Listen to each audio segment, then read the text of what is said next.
Qizlarjonlar, uylarda gaz plitani konforkalan oson usulda yuvish yo'lini o'rgataman. Idishimizga 3 qoshiqda tuz solib, endi qaynab chiqqan 200 gramm qaynoq suvni quyib, yaxshilab aralashtirib, bir chetga surib qo'yamizda. Keyingi idishimizga 3 qoshiqda pishivoya sodani solib, 2 qoshiqda uksusni quyib, ozginagina idish yuvadigan gelni solib, yaxshilab aralashtirib, bir xil massaga keltirib, xuddi shu massamizga boya tayyorlab qo'ygan tuzli suvimizni quyamizda, yaxshilab aralashtirib yoramiz.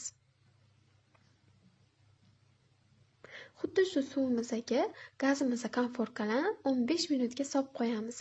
Qizlar, ko'ryapsizlarmi, mani gazimni konforkalar qanaqa kir bo'lib ketgan. Yuvib o'tirishim ham hojat yo'qda. Xuddi shu rastvorga solsam, yengidek qilib qo'yadi.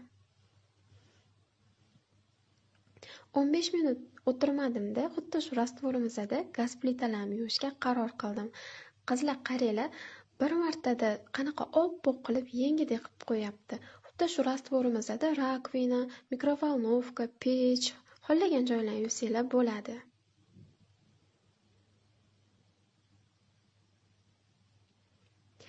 o'n 15 minut o'tgandan keyin gazimizni konforkalan olib, oddiy oqar suvda chayvorib, rezultatga baho beramiz, qizlar. Agar video yoqqan bo'lsa, обязательно sinab ko'ramiz.